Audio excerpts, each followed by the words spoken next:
উড়িষ্যায় বাংলায় কথা বলায় বাঙালি শ্রমিকের উপর হামলা, আশঙ্কাজনক অবস্থায় কলকাতার পথে।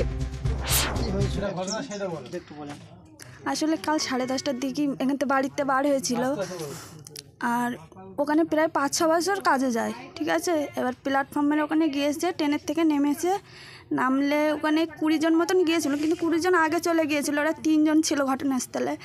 কিন্তু তখন ওরা বাংলাদেশি বলে বাংলা কথা বলতে পারে না বলে তখন এসে ছুরি মেরেছে, মানে উল্টো পাল্টা আঘাত করেছে। তখন ওরা দেখে তাই রেখে পালিয়ে গিয়েছে।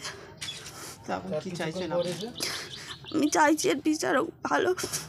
কেন এরকম করবে যে বাংলা কথা বলতে পারে? আমাদের না খাটলে খাওয়া হয় না, বাইরে না গেলে আমার 2টো বাচ্চা, যেহেতু কিছু হয়ে যেত আমাদের কে দেখতো? উত্তর 24 পরগনার সন্দেশখালী 1 নম্বর ব্লকের বয়েরমারি 2 নম্বর গ্রাম পঞ্চায়েতের ওলাপাড়া গ্রামের একাধিক নির্মাণ শ্রমিক কর্মসূত্রে উড়িষ্যায় গিয়েছিলেন। পরিবার সূত্রে খবর, শনিবার টাটা স্টেশনে নামার পর বাংলায় কথা বলছিলেন শ্রমিকরা। সেই সময় স্থানীয় কয়েকজন যুবক তাদের উপর চড়াও হয়। অভিযোগ, বাংলায় কথা বলার কারণে বাংলাদেশি তকমা দিয়ে শ্রমিকদের মারধর করা হয় এবং ধারালো অস্ত্র দিয়ে কোপানো হয়।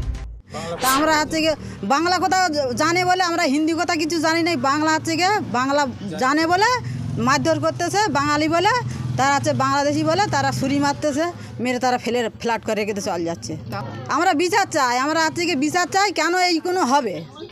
বাংলার মানুষ বলে হচ্ছে গিয়ে বাংলায় কি বেশি স্বাধীনতা নেই? আহত শ্রমিককে রক্তাক্ত অবস্থায় প্রাথমিক চিকিৎসার পর দ্রুত কলকাতায় আনা হচ্ছে বলে পরিবার জানিয়েছে।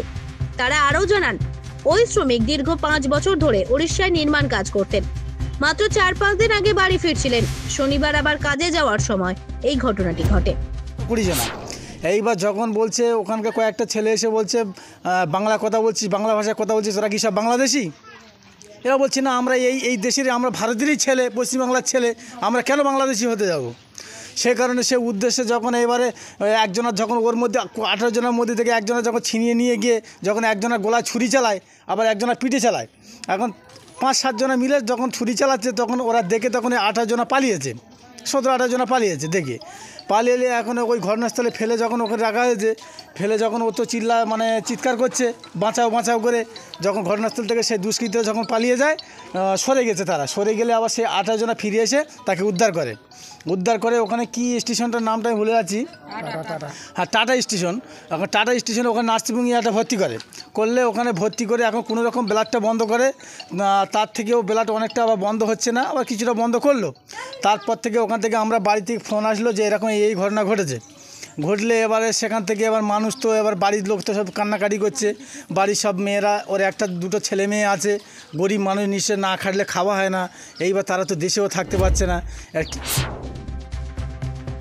এই ঘটনায় আতঙ্ক ছড়িয়েছে গ্রামে। পরিবারের পক্ষ থেকে মুখ্যমন্ত্রীর কাছে সাহায্যের আবেদন জানানো হয়েছে। উত্তর 24 পরগনা থেকে সুকান্ত দাসের রিপোর্ট, জেলার বার্তা।